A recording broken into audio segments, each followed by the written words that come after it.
Good evening, good night, good morning, wherever you are, everybody. It's Andrew from the Endless Blading team. Really excited to join you here on episode 6 of the Endless Blading Show. We're going to be talking all about boots, but before we get into that, I'm joined as always by Brad, of course, and we have a special guest on the show today. So excited to welcome you on. Daniel, want to introduce yourself and just give a little spiel? Hey everyone, my name is Daniel, or Dandelion, as everyone knows me. I am a primarily flatland artistic skater from Phoenix, Arizona. So I talked to a lot of you guys in the flatland community, and so hopefully some of you tuned in because I told you to come through. But this is going to be really exciting. Brad offered me to come on, and this is I'm just excited. Can't even make sense of my words, but. Our lovely owner Brad has muted himself. Brad, you want to go ahead at that again? Yeah. Happy New Year, everybody! I'm excited. Happy New Year. Yeah, excited to resume our monthly show, and good to see both of you guys. So let's jump into it. I think this is going to be a very a super nerdy episode. Isn't it always? That's I feel like almost our MO at this point. It's ideally nerdy. Yeah, but we can go and kick some stuff off here with just a little bit of endless news. As always, 2024. If you thought 2023 was cool with all the stuff coming out from the Endless team, Brad's been cooking up a whole soup, a whole pot of amazing stuff for 2024. Brad, you want to talk a little bit about the thing you showed off on Instagram the other day? We got some cool new. Just real quick. So we've been working on some new wheels for a while now that I think everyone will be excited about. This is just a white wheel, but what's different about this white wheel than other white wheels that we have is round profile. All right. So we are working on 76 and 84 millimeter round profile wheels for all of our flatland flow skate friends. So Daniel, you'll have to check these out when they're ready. Oh yeah, most certainly. Also, I should mention, for the first time, we are attempting to simultaneously live stream on Instagram. It looks like the stream is live. I don't know where to see it from my browser to check.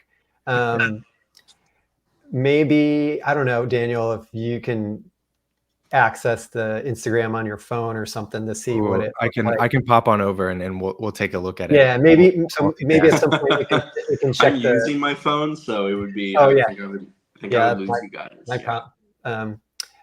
TS asked what colors. Yeah, there'll be neon. We'll have some neon colors, and I'm looking at making some new colors as well for 2024. Let's see. We got some friends in the chat. City Blades, what's up, Drew? Thanks for joining. Yes, we're happy to see you too. And welcome, Alejandro. Yeah, there's gonna be a lot of talk about boots tonight, so get ready. Yeah, all about the boots. And, boots are one of those things that I feel like there's a ton of mystery around. We get a lot of questions. Brad was initially hesitant to even offer boots through the Endless store. And, we very successfully, launched the FR1 Endless setup and gotten some great feedback about that. So thanks everybody for that. But, Brad was really hesitant at first because boots is one of those things, right, that is so specific, right? As soon as you get into the fit question, and what boot fits the best, weight, toe box size, strap versus Velcro, all these things we're going to touch hopefully a little bit on today. There's a lot going on there. So we're really excited to hopefully bring our little bit of knowledge, talk about, what we'd skate, what we look for in boots, and share some nuggets. So Andrew, real fast here. I just got the Instagram stream working. And so we've got a bunch of people in the chat there. I can see the comments. Fantastic. Sorry. Oh yeah, I see it now. Sorry to everybody on Instagram. You didn't miss much. We basically just said Happy New Year. So welcome everybody. It's my first time figuring this out, but this is cool. Yeah, we're ready to go. All right, so let's kick it off, shall we? Yeah. So I think we got a lot of stuff to talk about. Some of the I'll just give a quick overview of the topics that we've brainstormed. We're of course going to take everyone's questions. I've been collecting a bunch of questions from our last couple Instagram posts and also the recent story I posted. We're going to talk about sizing considerations. We're going to talk about liners. I don't want this to turn into a liner show. So we could have a whole episode just about intuition liners some other day. We'll obviously talk about them, but yeah, we'll try not to go too deep down the rabbit hole of liners. We'll talk about insoles, cuff height, carbon versus plastic, shock absorbers, laces and lacing techniques, straps, ratchet versus Velcro, the boots that we all like to skate and why. And then we'll talk about maybe some of the mods that we've made to our skates or the customizations. And then we can talk about pros and cons of various mounting platforms and, what does each one excel at. And then, yeah, we'll see where the conversation takes us.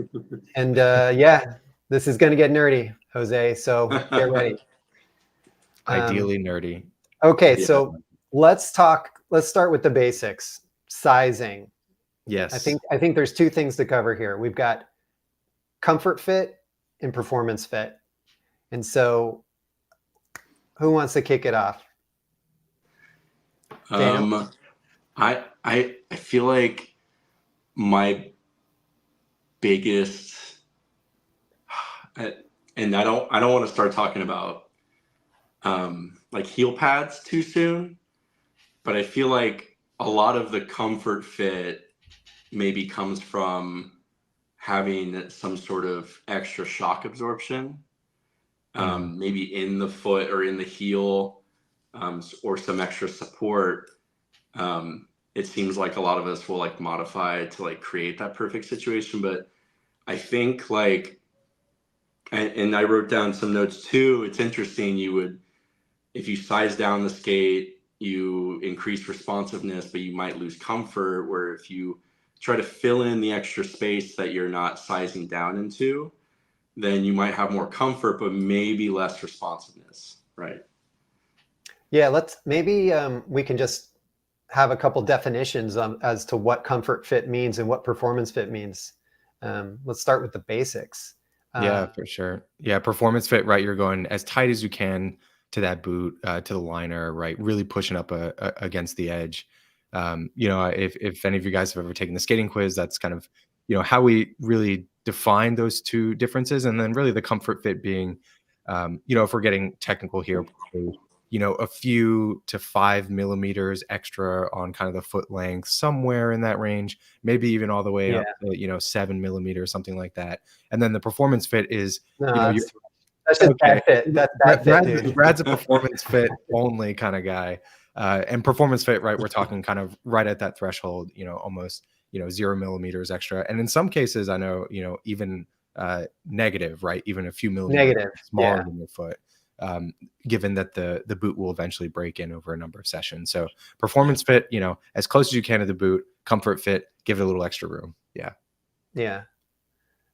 What are you guys skating? Comfort or performance? So sorry, Andrew. I was gonna say I'm probably, I have two different versions of the Twister shell. One of them is more comfort fit, and the other one is more that size down, nice and tight fit. But what's interesting is, at least with that specific boot, there's a little bit of wiggle room above the toe, regardless of the situation. So I think that becomes a variable in even like performance fit with some skates. Maybe not the FR from what I've experienced, but the Twister, there's a little bit of play above the toe. That's sort of, even with a nice snug fit around most of the foot, there's a little bit of play on top there. Yeah. And I like it. I deal with it. I'm okay with it. I like to pick my toes up a little bit in my skate. So that I'm skating Twister. Look at that beautiful boot. There you go. Reflecting right back into the camera. So is that, I mean, we won't get too distracted here, but is that a Intuition premium liner? It is. Yeah. Okay, Yeah. yeah, we'll get into that later. Yeah. Mods. I would say I'm across the board a performance fit person. I think for up until about 2018, I was a comfort fit skater. And then I started to realize, oh, my skates are really big on me. And I'm finding, and you know, I had broken them in over a period of years to where they were getting roomier and roomier. And I was like trying to find ways to fill the volume, whether it was using thicker insoles or getting those footies, you know, those little neoprene sleeves that go around your ankles. And yeah, I had this rollerblade Tempest that was like a size 43, and I'm a 270 millimeter foot, and it was like a 280 millimeter boot. And I was just struggling. Wow. Yeah. Yeah. And then I just started to realize, well, maybe I need to buy skates that kind of hurt my feet at first. And so, yeah, I find that part of the performance fit experience is enduring a little discomfort initially to get through the break-in. Let's see, I got some show and tell here. Where's my liner? Oh, it's right in front of me. So FR1 stock liner. Here's a perfect example of you think you're going to get a nice, good fit, and then it turns into an extra roomy fit because this foam is very squishy and not dense. And so it really packs out. And so I think a lot of people struggle with sizing FR1s because of this liner. And so for me, what I found was this liner fits terribly at first. It's actually painful. But if you get through that and break it in, then it actually is a nice snug fit where your foot's not swimming around. But I don't think most people want to tolerate having their toes feel like they're getting crumpled at the end.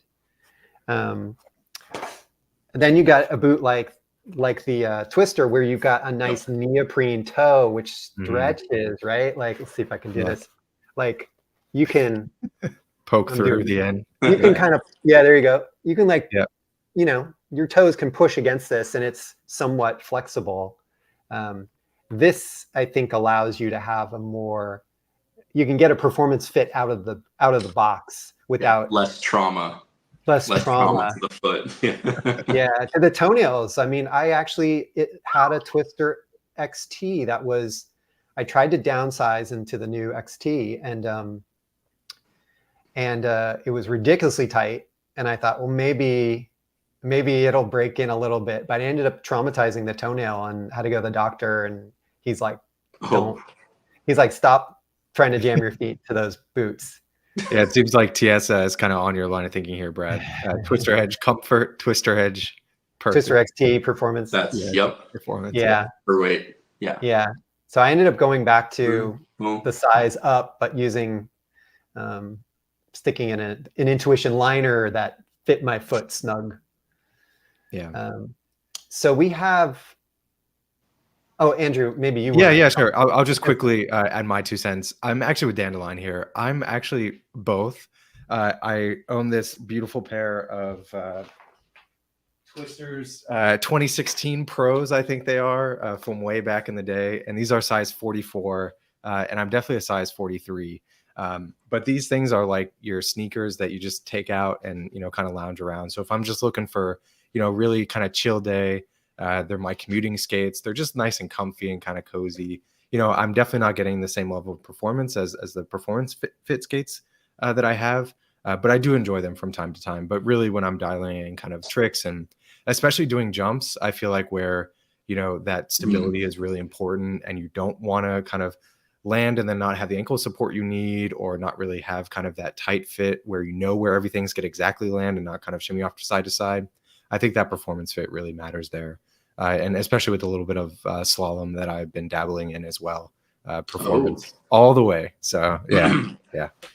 Do you guys have thoughts on what liners give you the best performance fit? Is it the setup? I mean, this is a setup for two different questions. This is a setup for integrated versus removable liners, and it's also a setup of intuition versus the rest of the world.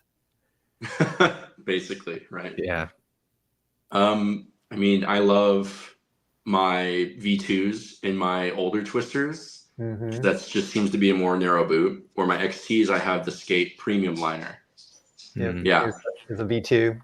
Right. And I think it kind of comes down to, I mean, you had a great point with like how big the heel is on that FR liner.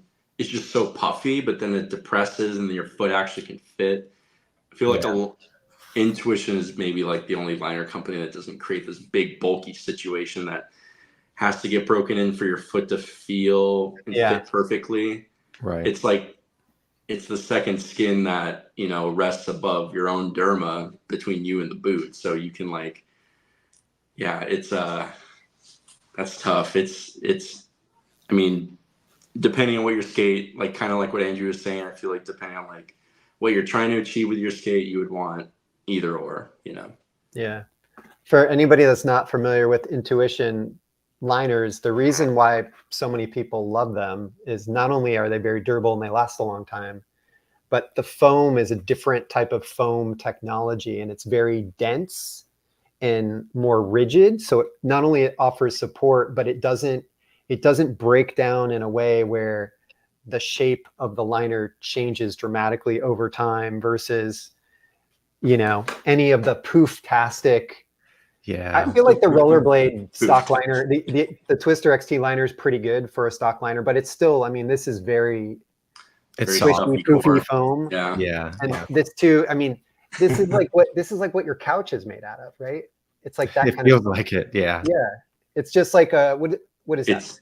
Open cell foam? Is that what this is called? Or yeah, it feels so low effort, to be honest. Yeah. Yeah.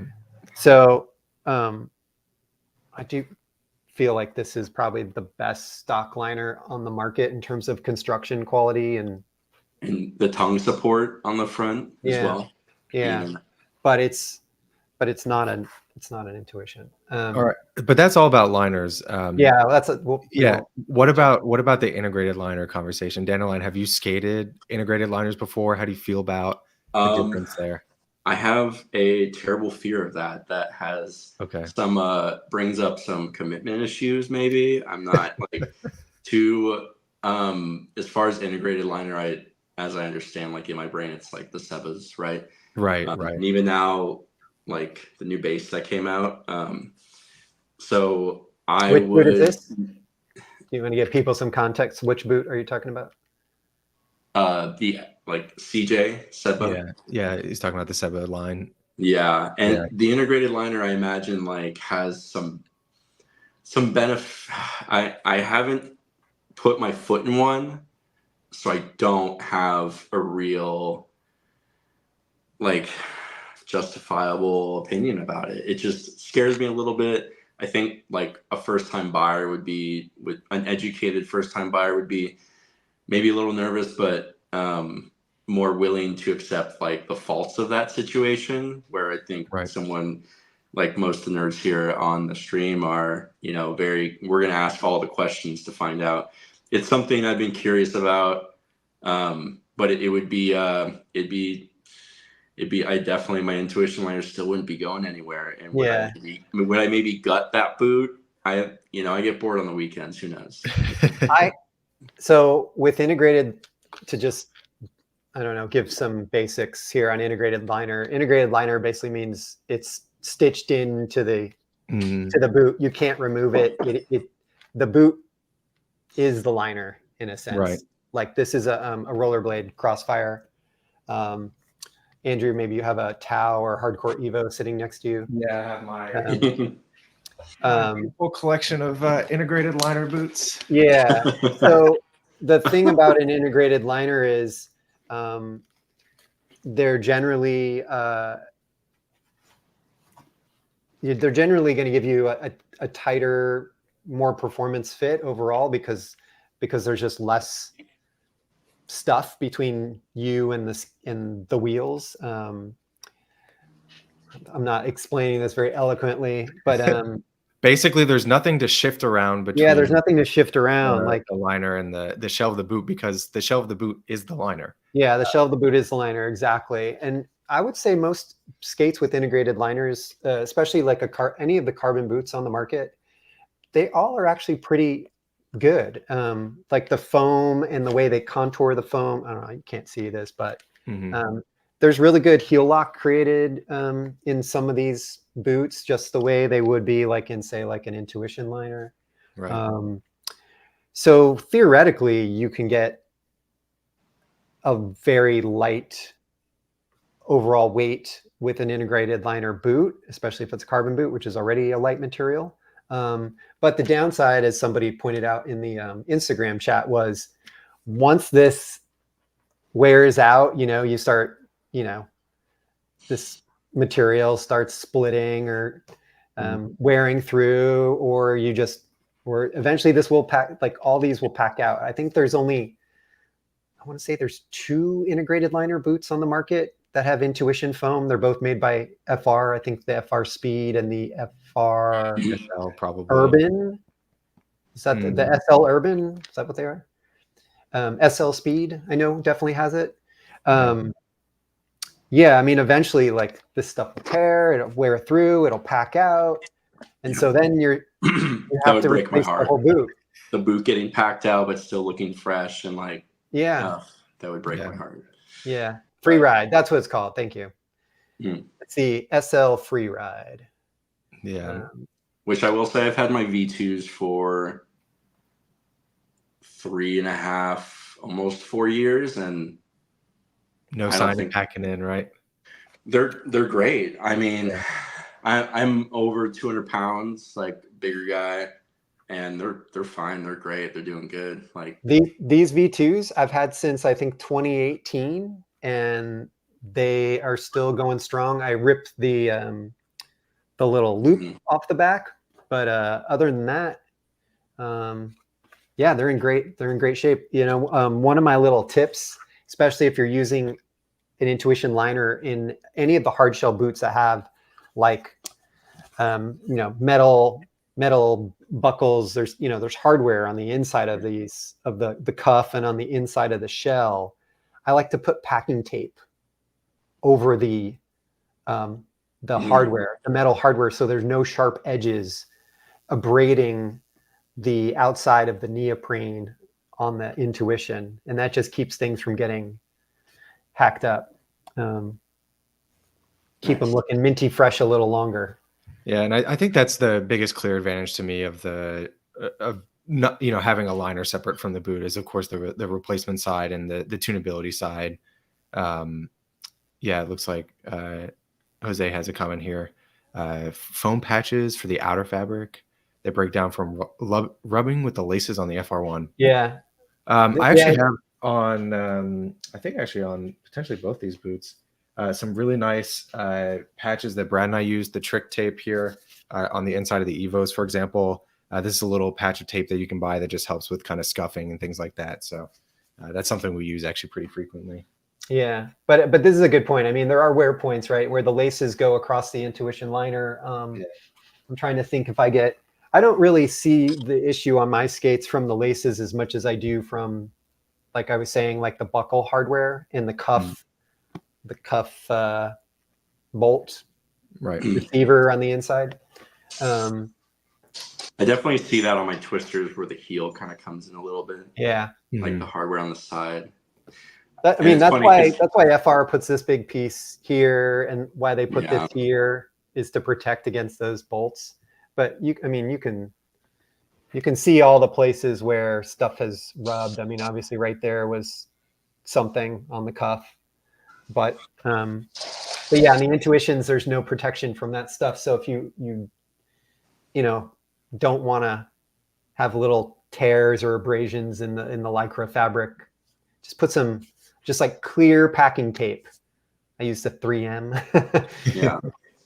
Or I think for work boots, they make those like tongue covers that go like they're integrated with the laces. So the laces then go on top, and it's like this extra tongue put on. I don't know what they're called. Extra tongue. That's what I'm going to call it. Extra tongue. I like it. Could be a little bit of like a fashion accessory in the future for someone. Anyone listening, please make them. I buy them, even for my twister. So if we had to sum it up real quick, Brad, I think you're going intuition liner, not integrated. Dandelion also going liner, not integrated. I'd probably say for most people, I think that's the way to go, especially for most urban skating. But yeah, and I'm a fan of the integrated liners. And most inexpensive skates are going to have a not integrated liner. Although, Definitely. if you get like a macro blade, isn't that an integrated liner? If you get something like really like low end fitness. Technically, yes, but I would hesitate to recommend. I wouldn't recommend any of those. Yeah. Really starting out. Yeah. So here, I'm going to present something here. You know, on the Endless Blading website, we have an FR1 intuition sizing guide for anybody that's buying an FR1 skate or even a UFR skate with the intuition liner that FR sells. We've made a sizing guide. And so if you go to, see here, if you go to any of the FR1 intuition complete skate setups that we have and scroll down, you'll see where it says find your FR1 intuition size. And then it'll ask you to measure your feet using these guidelines from FR.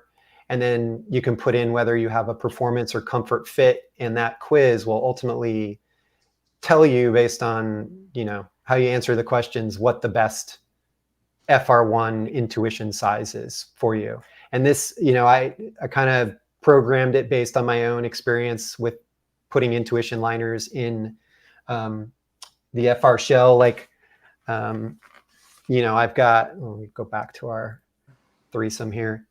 I started with a V1 intuition, and then I ended up going to a V2 intuition, and then I had the FR intuition. So the FR intuition liner is different than the V2 or the premium that you can buy aftermarket. It's fit specifically for the shell, but I would say the newest FR intuitions are probably the most similar to the premium. I think they thickened up the tongue a little bit, and I don't know. Nice. I don't have that version personally, but that's the black version by chance. Yeah, rocks.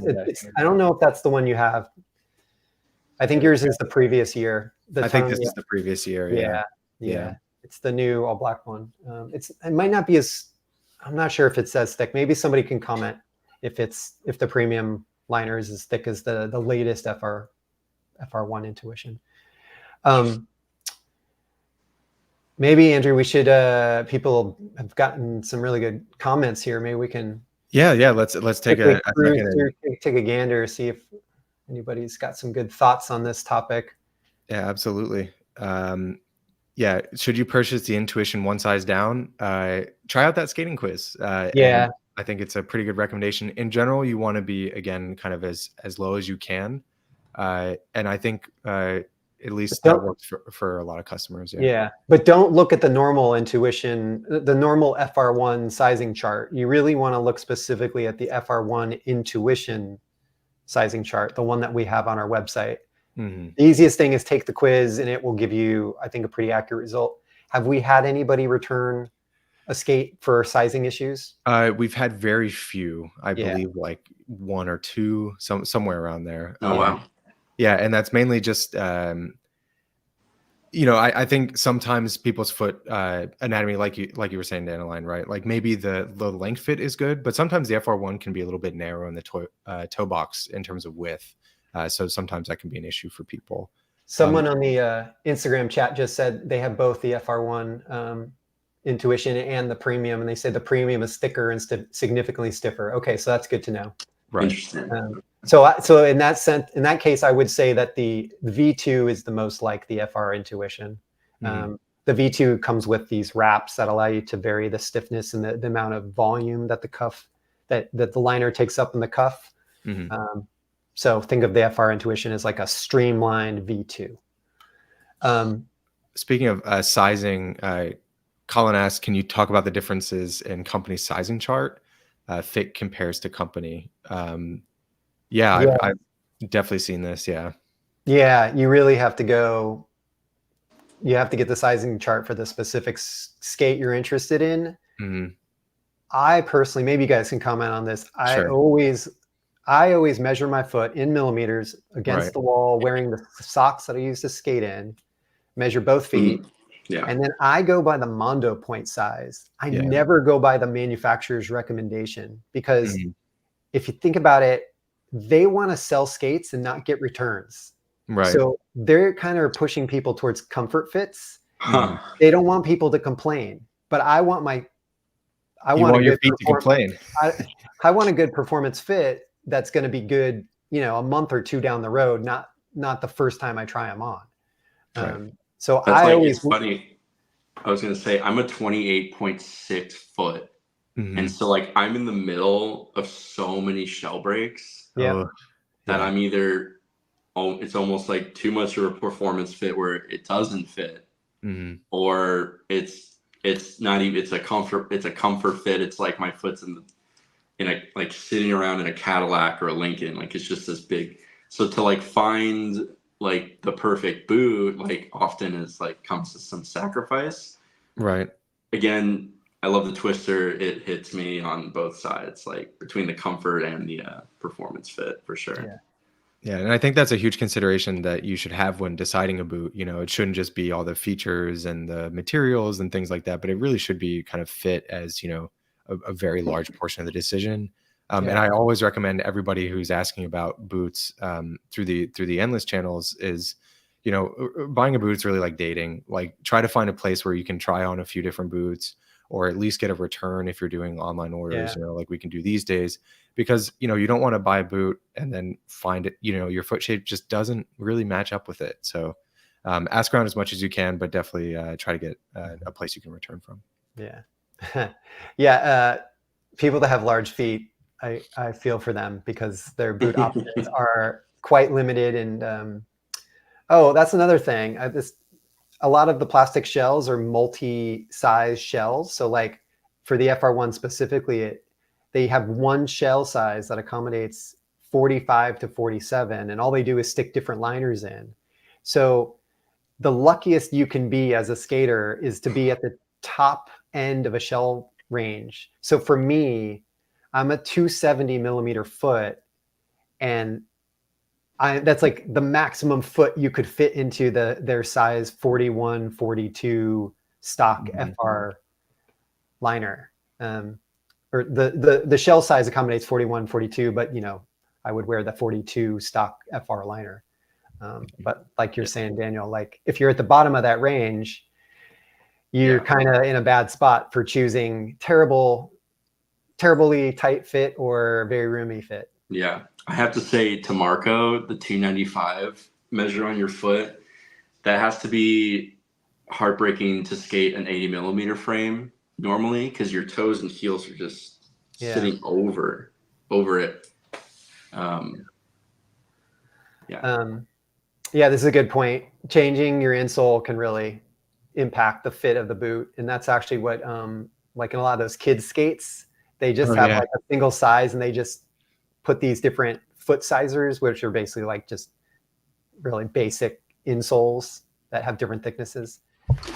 What I do for that, instead of an insole, I buy this rubber. It's like, I think it's 3 millimeters from like the hardware store, and it's this big square, and I'll just take a template and I'll just like cut out a shape and I'll just throw it in there, because it's also, it's rubber, so it's got some impact. It'll take some impact too, but it's also just allows me to delicately increase if I need to, instead of something that would pack out like an insole. Yeah, actually, I had quite the journey with this Tau boot here. When I first got it, size 44, had to get it punched out from the inside because of this painful bit right on my bone. But when I was getting it punched out at the ski store, you know, I brought up the fit because it was a little bigger than it should have been. And yeah, the ski boot people have it all figured out. So they brought out, you know, this Yeah. kind of couple millimeter thick, I think that same material talking about, that doesn't pack out or squish at all, but just, you know, fill space and is very rigid. So there's definitely some tweaking you can do with sizing. Yeah. Let's see what else here. I'm just perusing the comments here on our live chat. Yeah, and maybe we can even start to transition over to kind of, you know, we teased it a little bit there at the beginning, the insole conversation after this. Yeah, we can get into that. Here's Yeah. one from Matt. Do you think the FR2 sizing would apply to that as well? I'm not sure if the FR1 is the same boot as the FR2. So the FR1, 2, and 3 are all the exact same shell. The stock liner, you'll get this same liner in all of them. The only difference is whether or not, here's a good example. This boot started life as an FR3.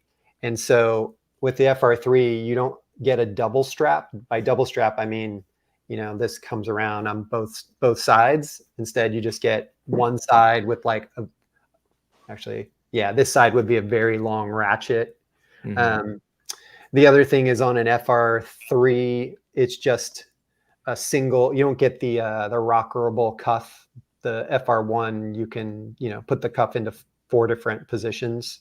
I forget if the FR2 has the rockerable cuff, but, and then of course on their complete skates, there's differences between the wheels and bearings and the frames. But yeah, any sizing you're going to make for an FR1 is going to be the same for FR2 and FR3. Is the FR the only 165 mount boot to offer an adjustable cuff? No, there are others. There's others. Yeah. I mean, the Crossfire has a fully adjustable cuff. Yeah, four directional.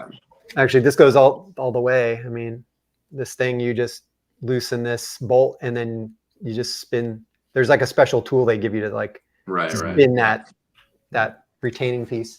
But yeah, there's other ones on the market. Let's see. Here's another one from Marco. My problem with the FR1 with the stock liner is those cup bolt receivers hurting my ankle. Mm-hmm. Will an intuition help? Yes, because it's denser foam, and so it doesn't. The foam doesn't squish as much, so you're not going to squish up into that metal part. That's been my experience, at least. Let's see here. Andrew, maybe you can peruse the chat there, looking to see if we got anything on I took a look through it, and I think we addressed most people's questions. People talking about the Crossfire boot, since I know it is a little bit newer. You know, Brad and I have generally kind of enjoyed our experience with the Crossfire. We had issues with heel lock, which seems to be kind of hit or miss depending on who you are. And Mark was asking, is the Crossfire true to size? My experience was yes. I'm a size 43 across most boots, and the size 43 Crossfire worked out really well. Yeah. One of the things that I think the Crossfire does really, really well, and this can probably segue us into maybe the next segment here, is they have an integrated heel pad kind of built into the skate against the shock absorber. The shock absorber. And it's great. I really love it. It's one of the best shock absorbers in a skate. The Twister shock absorber is also fantastic. So I think it's just kind of building on the legacy of that material and that technology. But the FR shock absorber, not so good. Yeah, that one not quite as good. Rollerblade's done a good job for sure. Go ahead, Brett. Caleb on Instagram was asking, do you have boot recommendations for wide feet? It's hard finding width sizing for many of the boots. We do in our FR1 intuition sizing quiz.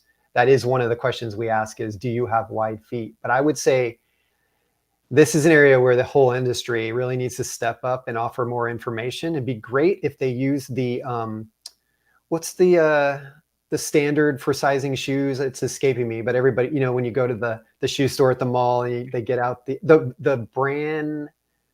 Yeah, I can't think of it. Yeah. All it'll I can come think to of me. is the cold little measuring tool. Yeah, Like, the metal, the That's the steel one. thing you're with the like, little, ah. yeah. Anyway, there's standard width measurements for shoes like D, E, triple, Right. triple E or double E. I don't know why the skate industry does not use that, or at least provide a measurement in millimeters. But I would say, The Brannick. Thank you. Thank you. yeah, Brannick, thanks. Mm, The Brannick scale. I have found FR seems to be pretty forgiving for wider feet, or Seba has traditionally, Power Slide has been more narrow feet Yeah, a traditionally. little more I think narrow for sure. rollerblade narrow to average, although some boots like the RB, like the RB Cruiser RB 110 fit wider. I knew the new Twister XT. yeah. I don't. As a Yeah, flat-footed individual, the XT is excellent. feels good. Yeah. But yeah, I would say, yeah, if you're a wide-footed person, your sizing might be driven more by the width than the length, and so um, I would get the smallest size that you can tolerate the width on, and Right. that's hard to know because I've never experienced that personally. For me, it's always my toe is pushing the end of the skate. Hmm. But you can always, we're going to get into insoles here, but I think going to a thinner insole can sometimes open up a little more width and toe box height. Thinner socks. I think socks are totally underrated. Don't wear big puffy socks. But yeah. Okay. So yeah, you want to jump into this next segment, Andrew? What's Yeah, on for sure. here? Right. We're talking all about fit and a bunch of different ways to modify that, but also yeah, just different skating experiences and performance is really possible with this stack up. I think as Nicholas Swan refers to it as, but that's insoles, shock absorbers, heel pads, spacers, all those kinds of things. And I can start us off. I think the Superfeet hockey insole, is kind of generally regarded as one of the better insoles out on the market, and I think it's good for a lot of people. I put it in quite a few of my skates, almost all of them, but I think there's a bunch of other great options out there, and it does depend on the boot for sure. For example, I'm talking about the Tau. The Tau, I put a Superfeet in it, and it turns out that the Tau already has so much arch support that the extra arch from the Superfeet was hurting my foot because I have kind of a standard to maybe low arch. And so I found here I went with a flat insole. That's the King Foot shock absorber insole. And that's been fantastic. So, it can depend on the boot. And I think, again, a little bit of kind of play and experimentation there is really helpful. But it sounds like Dandelion, you're flat footed too. So you Yeah. probably, there's certain insoles that work for you that maybe don't, or. So I was gonna say, I think to be flat-footed and to maybe be in like a 165, like a raised heel boot, is a great place to be. You're gonna be already in like an activated position Right. where your big toe, like they'll check the arch on your toe just by the doctor will have you sit there and they'll just pick your big toe up to like check the arch. So like a 165 raised heel, you're kind of already in there, and to like find I have yeah, it's ideally something flatter if you're gonna add like kind of what you're going for. Right. If you're flat footed in a 165, so not to over exaggerate and take your foot into a position where it's uncomfortable when you're not flexed. Right. Whereas when you're activated naturally and then like flexed because you're pushing, then you fall into that like perfect little sandwich of your foot against the insole or your foot against the liner against the insole against the boot, right? Right. Right. Yeah. So here's the insole from the Twister XT. I feel like this is a pretty well-made insole. They've got this like stiffer light gray material here to really support the arch. It's got a pretty significant arch support, and it's got a nice heel cup as well. The front is relatively thin, so it doesn't take up a lot of volume. Yeah, this is probably one of the nicer ones that you get in a stock boot. If anybody's skated like a Rossi's M12, it's like piece of paper. Although I like you, Andrew, like that's what I had to put in my my hardcore Evos because that boot was so tight that I could not get my foot in there with my usual insole, which would be for me Superfeet Carbon, which is very similar to the Superfeet Hockey Carbon that Yeah, I you think use. this one Yeah, here, yeah, I think the only difference is the Superfeet Carbon is slightly lower volume. right. So if you want to take, and it's got less heel raise. Mhm. So it's like if you want the flattest, thinnest, like thinnest insole that Superfeet makes, it's the Superfeet Carbon, which I think I could probably wiggle it out of this while you guys are discussing stuff. And I think like having something so low profile as to just Mhm. be a small addition to like your stack up, right? Just Mhm. helps you, you know, apply the power from your feet, from your body into what's happening. Whereas like something squishy is gonna like it's gonna dampen, it's gonna suck up all that power. It might Yeah, be more comfortable for landing or, you know, bearing your weight, but if you're activating your foot in the correct way, with the right setup, stack up, I think like it really comes down to like you're utilizing the right part of your feet to absorb like any sort of um, you know, bumps, jumps, all that stuff. yeah. And like the socks thing, I just want to jump into that really quick. Toe socks are ideal, I think, for I've been wearing toe socks for since I started skating again, like 4 years.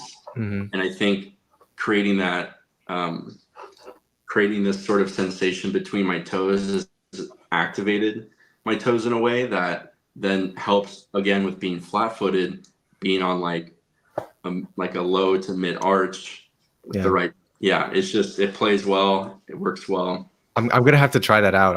I've never seen the toe socks before in skating. I'm gonna have to give it a shot. So we'll have to I've follow up there. never had a single blister. That's also a huge win. Yeah. Yeah, and I like what you said too about kind of that trade off between comfort, shock absorption, and power transfer connection. I think in general, yeah, people should definitely lean towards that kind of connection and really not use the shock absorber as a excuse for bad form or as a replacement for good form. So Yeah. yeah, Yep. I like that a lot. I do want to just pull up Rodrigo's question here. What type of shock absorber can I use on skates with integrated liner, such as the Micro Delta F? I'd love to just share my experience with that briefly. So this is from my Evo. The Evo is a great skate. It's a carbon boot. And in general, carbon boots I found have been kind of very unforgiving when it comes to shock absorption. Jumping on these things can be pretty painful, just given how much the energy transfers to your foot. So my stack up has been, and again, these have been in my skates, so my apologies. But these footprint heel savers are really great. They just go in the back of the skate and just have a kind of like slight wedge shape to them. So it gives a little bit of that kind of, heel support and shock absorption. And then I put a Superfeet liner on top of that. So those two have really done great for me in the integrated liner boot and specifically a carbon one. So something to try out and experiment with. And while I have it out, this is just a comparison here of, kind of two liners that you could potentially use. So the Superfeet here, right, has that kind of arch support that we've been talking about. And this is just a footprint kind of flat insole that I find works really well too. So this is the Superfeet Carbon. It's gray on the top and Yep. yellow and got this carbon support. It's got a good heel cup, not a lot of heel raise. It's very low volume. Right. I'll just add to like when you're considering putting an insole into a boot with an integrated liner, you're always going to be reducing the internal volume of the skate. So it's Right. going to make for a tighter fit. In a boot with a plastic or with a removable liner, like the FR1s, what I do, maybe Daniel, you do this too, is this is the boot with no nothing in it. In the base of these skates, let's see if I can get some light on this. FR actually has like a foam pad that they put for like basically covering hardware and giving you some shock absorptions, but it's pretty minimal in this boot. I put my insole into the shell underneath my liner. Yep. And then I put the Intuition on top of that. And you'll notice I've got the Intuition liners come with usually like a foam heel pad made out of the Intuition foam. Yeah. I take it off, and you can see how contoured the bottom of look at that. It's super contoured, but like the way that, the heel cup and the arch support of the insole. And I just find it gives me, doing it this way, it doesn't reduce the internal volume of the liner as much as if I had put it into the inside. I think if you're somebody you want to reduce the slop in your liner, then maybe put the insole on the inside. But if you like how your liner is fitting, then consider putting it underneath. And I got to give credit to where credit's due. I got this idea from Joey McGarry from Mushroom Blading, and it's been a game changer for me. And I do it in all my FR1s. I do it in my twister. Am I doing it in my twisters? I can't remember what I'm doing in the twister. Brad's got too many boots. It's so interesting how so many different practices of like boot sizing, finding your comfort, that sweet spot. Just there's all these different applications, and you kind of dance between all the different boots because of their different sizes and shapes and their attributes. UFS, raised heel, all that stuff. Yeah. Oh, yeah, definitely. Hey, I don't know if you guys can see this. Yeah, the Superfeet carbon there in the bottom. In the inside here. Yeah. Do you see this piece right there? There's like FR puts like these pads to kind of that cover the hardware. Right. And sometimes those come off, or they might not come with them in some boots. And I still put tape over that. I still put the packing tape over that. You can see like, the wear there on the side, right? Like usually, let's see if I find a good spot. Yeah. Yeah, like right here, it's gotten really worn from the hardware, or like right along these edges. Yeah, any of those points where there's going to be something metal rubbing against the liner, just put some tape. I'll use lifting tape. Like this black, like lifting tape people like power lifters will use, because it seems to have this really dense, like tensile, like this incredible tensile strength. Right. So then even like the friction factor on top of that is like pretty good. Yeah. That's a great suggestion. I think that's like KT style tape or something like that, right? Yeah. So what was I going to say? Oh yeah. So yeah, for me, I do have some skates where I don't put an Intuition, a Superfeet insole underneath the liner. And usually that's boots where the fit is very tight. Or like my Seba SX2s, I don't think I have an insole in there. And I'm just rocking the Intuition by itself. I do think the Intuition liner is one of the only ones you can get away with not having an insole, but you still feel some type of arch support just because the foam is pretty rigid. And just one more shout out to both ski shops and running shoe stores. If you're really excited about getting the perfect fit on your skates, I think there's a lot of expertise in those areas. So, if you want to get your foot shape kind of assessed and figure out what kind of insole works for you, that's a great place to start if you're really unsure. I think most ski boot shops will have like a area where it may not be Superfeet, but I know they have other insoles they'll like fit right there in front of you. I know the one just down the street from me has that. And the great place to go. Yeah, they've been fitting boots for a long time. There's a gentleman there who's been fitting boots for like 35 years or something crazy. The expertise. He's like in his 50s, almost 60. Yeah, great stuff. Luis has a good question here. Does the thin sock recommendation also apply for carbon boots? So there's no liner to push forward with the toes. I say wear the sock that gives you the best fit in the boot. And if you want to feel the liner, it's as close to your foot as possible, wear a thin sock. Yeah, I agree. I think I used to be on the thick socks. I used to wear those really thick athletic socks. They give you more blisters in my experience. They do, yeah, and they don't fit as well, and they kind of decrease the responsiveness of the boot. So I think thinner socks in general is the way to go. Yeah, as thin as you can go, dry wicking, Yep. toes preferred. I'm gonna put these up here again. Highly recommended. It takes a week to get used to, but afterwards you won't skate in anything normal. But yeah, the thicker sock, it's just more material that your foot then wants to slip on, which will then create blister spots like you guys said you've experienced in the thicker ones. So yeah. But not like dress sock thin. You don't want like dress sock thin socks. Although doesn't Nick Swan skates a certain brand of dress socks. He does, yeah. Everyone has their own. Yeah, but the moisture maybe it comes down to like how much your foot sweats, like how much water, how much liquid are you expelling from your foot that would create a situation where any of that. Yeah, but I have certain socks I'll wear for certain skates, like my Micro Delta F. I wear the Inline Warehouse makes a really nice skate sock. It's a dry max. Yeah, dry max. Yeah.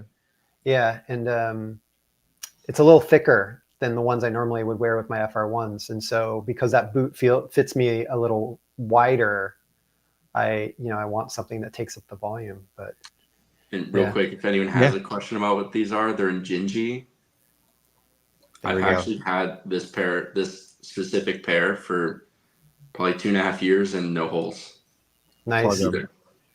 Yeah. All right. Maybe one quick question, Brad, that we can try to give some insight on. And then I know we have a bunch of Instagram questions too. We're coming up on the hour mark here. We should probably get to what the people have. So Kaiser asked, does anyone have a solution to liner's tongue slipping down, not staying up properly? Yeah, ditch that liner and get a proper liner. Okay. You could snip a hole in the front and just run your laces through. I mean, that's kind of rough and tough, but I mean, always try and use the little loop on the tongue to lace through that feature there. That'll hold it up as much as possible. But I have had some cheap liners where the foam is not very rigid and it crumples, and then the whole tongue slips down. I think tongue slippage is something you deal with like in all liners to some extent, but if the tongue crumples and like you might get it like pooching out up here, like it makes like a little wrinkle. Yeah, that's not a good liner. Yeah. So it looks like heat molded. But yeah, if they have that lace strap, definitely try to take advantage of that. A little strange, the one staying up and one staying I will say I have had a Intuition liner where there was a small diversion in the sizing where one didn't match the other, and they were really good about providing a pair of liners that were perfect actually in exchange. So that's great. Lovely support from Intuition. But yeah, Brad, I know we got quite a few Instagram questions. You want to go ahead and get into those? I'm sure. I was browsing this kind of midday, and it sounded like there were some great questions. Okay, let's get into these. Let's do it. I'm going to summarize a couple of these. Yeah, for sure. I think this is a good one, and something that we wanted to talk about is straps. Yeah, ratchet 45-degree straps versus Velcro straps. Let's see. So let's get into it. Ratchet strap. Can I start off with something? Yeah, go for it. So I feel like a strap or 45-degree strap on a boot that's primarily closed over the top. What do you mean by closed? Like how the Twister has sort of this like closed face where it like comes over, where the FR is like open. Kind of more. Right. Open. Yeah. So I feel like a more open face skate is going to like benefit more from a 45-degree strap rather than like one that is already more closed. Right. So I see like it has its place, for me at least. I see it has its place in certain skates and forms and shapes of certain boots. I know I have one on the Twister. It does provide a little bit. I have a performance fit on that skate, so it does provide a little bit of tightness. But I've also applied the, and we'll probably jump into this at the end, but like wrapping my cuff with the laces, also acting as like another form of a strap as well. I feel like, okay, so here's my take on the two. A lot of aggressive boots come with Velcro straps, and I think it's because they don't like breaking hardware from just the abuse of slamming boots into stuff. However, in my experience, I've always gotten the best heel lock from a proper ratchet strap because the Velcro straps are always made out of fabric, and fabric stretches. So as you articulate, your foot, your ankle, put your knees over your toes, your foot's trying to like come out, your heel's trying to come out of the back of your boot. And so it's that the top of your foot is pressing against that Velcro strap and stretching it. And so they all stretch to some degree, but the plastic really doesn't stretch. So I just find that this is way better for most people doing any type of recreational, distance, urban skating. I find that, that most of my heel lock, I think good lacing and good lacing technique can provide some heel lock, but I think a good ratchet 45-degree strap will always just keep you where your foot needs to be. I really like the design of this Twister one. It's, I don't know if you guys can see this, but the piece comes under the ratchet and goes basically all the way over to the other side. The hardware on the rollerblade is nice. Great design. FR likes to do what they call the double strap. So they basically have, the plastic on two sides and just the ratchet part on top. The cool thing about the FR design is you can flip the little plastic piece and let's see if I do it here. Yeah, there you go. Yeah. And so you can adjust this to get the right amount of ratchet strap protrusion from the buckle. Yeah, that works for you. It would be cool if there was a memory buckle in that situation, because oftentimes I'll over ratchet and then my foot's asleep and I'm like, oh shit, okay. And I gotta adjust, and then if that's the only issue I have with the fit of my skates, big deal. But and in the ankle, right, they used to have, I think, the memory ratchet that they set to a certain amount and it had a little T-hook on it, and then it would be set to the same position every time. I don't know if you remember those. Oh, yeah. A few skates used to have, not for the 45, but for the top one. Yeah. I think TS probably sums it up here, at least from the Velcro conversation. Ratchet strap all the way. Apparently no success, happiness with Velcro. In general, I think I found that too. Yeah. I mean, look at the new Wizard boot. They put a ratchet strap on the 45 and not Velcro like everybody's been using on their CJs and SX and SX2s for years. So yeah, I think that's what I'll say about ratchet straps. Okay, let's go through some of these. Marco Grandato wanted us to, he'd like a rating of lateral support from 1 to 10 of the boots. And also, if you've tried, what do you think about the Powerslide Storm? Can it compete with the FR boot? Okay. I don't know about, maybe that's a whole other show, lateral support from 1 to 10 on different boots. I feel like the worst lateral support comes from cheap fitness skates, super poofy liners, inadequate lacing, improper tightening of 45-degree straps and cuff straps. This is the solution. This is the solution. Yeah, tell them about this, Daniel. What is this? This is some hockey tech, right? Yeah, it's just 100. I always get the 120-inch wax laces. Wow. And I always wrap my cuff. This skate's already super supportive. It's overkill, but I'd rather go overkill and then back up a little bit just to dial it in, rather than have to like take leaps and bounds to like find that lateral support. Right. I do this a lot with my aggressive skates too, whenever I venture into that world again. But this is That's a great suggestion. Since you're showing your Intuition Premium in your Twister, I'm going to show mine. I think the way to make any boot have like really good lateral support and just like good cuff support in general is to stick an Intuition Premium in it. Like Yeah. the tongue is so beefy and stiff that your ankle's not going anywhere. Right. So It's okay. beautiful. It's just such a beautiful build. Like, oh, highly recommended. Always wrap the cuff, no matter what. He had asked about this. I'll show this real fast. Where's my screen here? Let's see here. He had asked about these Power Slide Storm skates. I have not tried these. I'm aware of them. It looks like Power Slide created this from the ground up. I think it's kind of a modernized version of the Imperial. It's 165. I agree with that. It's like standard Power Slide hardware. I've always felt their top buckle was a little flimsy. Rockerable cuff, that's good. Hard to know how stiff this cuff is. Supposedly the sizing is wide. I mean, it looks decent. Probably worth trying at some point. It's an inexpensive skate. It looks like a decent skate, but it's all about that mounting. If it's just those two little plates on the inside with the screws in it. It's got metal mounting plates from what I could tell. Okay. So anyway. Not too bad.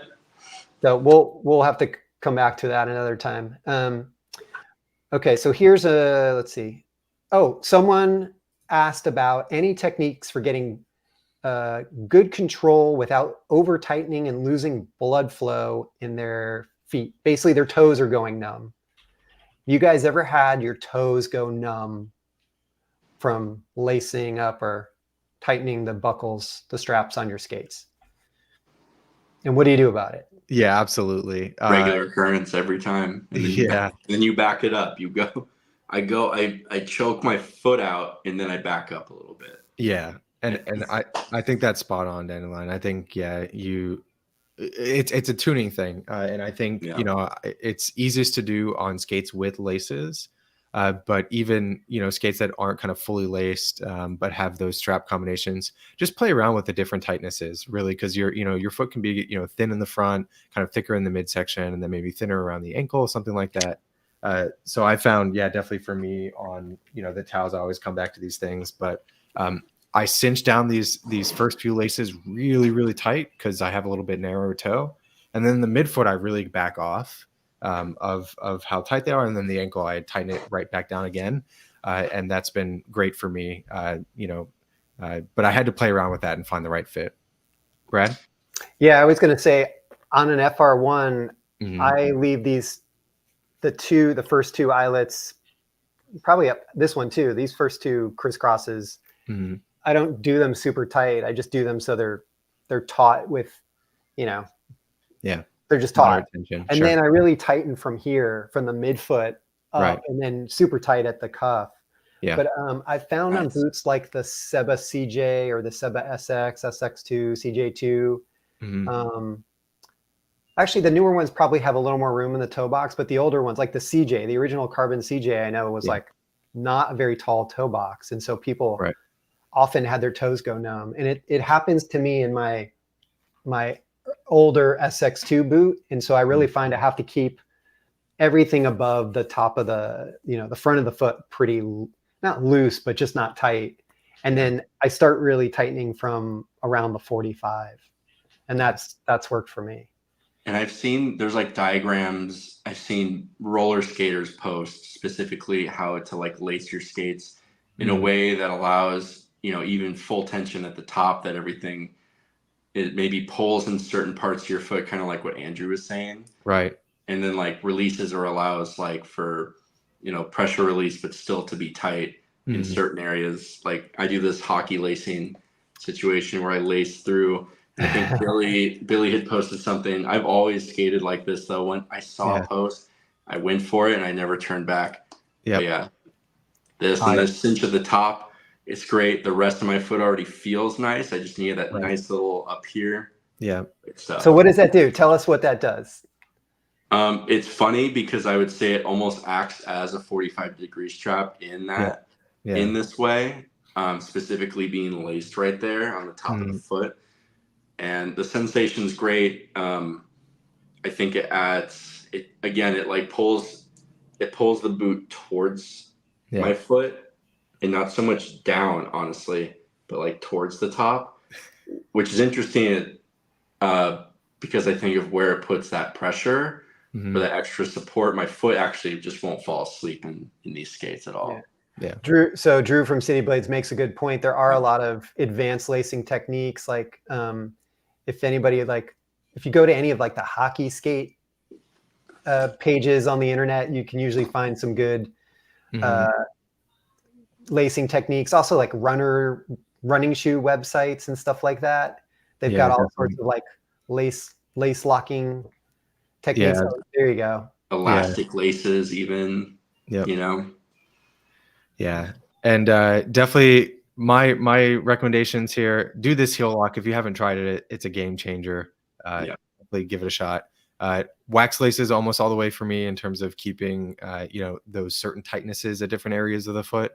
And then last thing is just use laces. Oh yeah, wax laces. So I don't know why more brands don't just include wax laces. They must be, an extra 20 cents or something. But I always use the derby laces. Yes. You can get them on Amazon. They come in lots of cool colors. Great company. I believe they're out of Portland, Seattle. Literally every color. Yeah, every color. Yeah, it's great. I have them on a lot of skates. They even make just boring black ones. I think these are derby laces. They're just black. Yeah. Their black glitter ones are especially fantastic. I like them. But they're great because when you pull your laces tight, they stay put. So you can get to the next eyelet loop. They don't budge. Even when I tie mine around my heel and I have like this much lace on each side to still tie a little bow, boom, nothing. It doesn't budge at all. So control without losing blood flow. Since that was the original question, tune it up, try different tightnesses and find the right fit for you. And definitely if it's in the toe, try to back off that front section of the boot as much as you can, I think. Let's see. Jim from Re-Rolling Inline asked about the misconception that carbon slalom boots are lighter in weight than plastic boots with a liner, at least the FR1 anyway. Yep. I'll just touch on this briefly. I always measure all my boots with all my liners. So I have, and I posted some of them to stories on the Instagram in previous years. The lightest, this is another, God, we're going to sound like we're just intuition fanboys, but one of the other benefits of the intuition liner is it's extremely light. You will never find another liner as light as this. I want to say this liner is like twice the weight of this one. And so it just makes your whole skating experience feel better. I mean, less mass hanging off the end of your foot is a more effortless stride or ideal or whirly gig move or whatever the hell you're trying to do with your legs and your feet. I mean, it's just the basics physics. You just don't want to be swinging a bunch of mass. It's almost alien to hold when you first get them. Yeah. Like when you've never had them before and you hold them, you're like, what am I? It's like a pencil. It weighs as much. We're gonna weigh this right now. Okay, you ready? Brad has the scale ready. Yeah, I got it ready. It's always here because I'm always measuring this stuff. Let's see. Yeah, and I have to say, owning a couple carbon boots too, they are definitely light, but the FR1 Intuition is, I think, the lightest boot that I have. This is 210 grams. Yeah, nothing. So that's nothing. Whereas it weighs like half as much as any burrito. Yeah, for myself, and this one is 296. So not half as much, but it's significantly. I mean, that's like it's 100 grams, right? It's almost 100 grams. Yeah, so, it's half the weight. Yeah, that's a lot. Okay, let's see. Half someone asked about UFS versus 165 boots for distance skating. Yeah, he was citing an example of a Seba CJ carbon with a ground control 125 frames versus a carbon slalom boot with 125 millimeter wheels. Is one better than the other? Yeah, don't use an aggressive boot for anything other than 165. aggressive skating. Yeah, I think like Dandelion was mentioned earlier, right? Like the position of your foot, I think is just more advantageous for Yes. distance skating, and putting you really in that kind of active position makes a huge difference. And you know, I know Brad, in the design of the UFS frame, there is a little bit, I think, of that kind of heel raise built in. Yeah, It's definitely not as extreme as the regular I don't have 165, but that's Uh, intentional, right? Because the type of skating that Endless is really built around is more of that kind of urban style. So Yeah, Daniel, just show your arc setup real fast. oh, the Yes. UFS one, yeah, Yeah. yeah. So it's the built in. Seba CJ boot, CJ and CJ2, Wait. you know, Seba SX, SX2. It's a flat bottom boot. There's no internal heel raise, and so oh, you've got the 165 version. Hold on, let me I grab. do. Yeah, and then I was like, oh wait, are you talking about this UFS setup? Like, all street setups. But you know, I can. All No right, Brad, we'll put scratches you on on. these yet. Nice and fresh. You got the UFS arc set up here. Yeah, there we go. Yeah. Nice. Yeah. Since a lot of flatland flow skating, wizard skating is done with the Seba CJ boot, that boot really benefits from having some forward lean since it doesn't have internal heel raise. So that's why the arc frame has a tilt to it. You can see that the Slight angle back, to it. the back end of the frame is, you know, tilted up. So that puts Right. your foot into that A more that active activated position. activated position that you guys are referring to. Definitely. The same gentleman asked about, so this is a good question about the UFR, the fit of the UFR boot, which is FR's UFS plastic shell urban / aggressive skating boot. He was wondering about the fit of that compared to the FR1, and they fit differently because, and I've got my, here it is. This is the UFR. I've customized it. We'll get into that. I ditched the Velcro strap. I put on a ratchet strap. Yep. Intuition liner. The way this boot comes from FR, it's got a thicker foam pad in the base of the shell than what comes in the FR1. And what that does is it takes up some of the internal volume. And so your foot doesn't have as much room. So what I found is that, you know, if you, I don't know if it's hard to see this, but you know, the sides of the boot kind of come around like this, right? They don't just go straight up.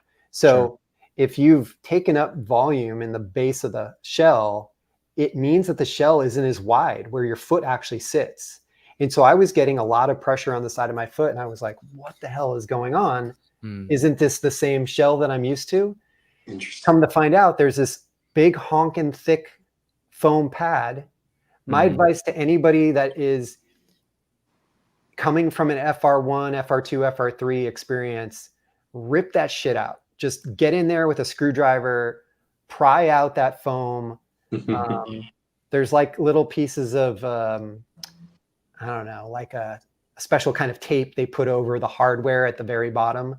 What I ended up doing was taking the heel pad from an Intuition liner, the one that came stuck to the bottom of this liner. I put it in the heel. I just sat it down in the heel because there's kind of like, you know, there's like a gaping hole where that pad used to be attached.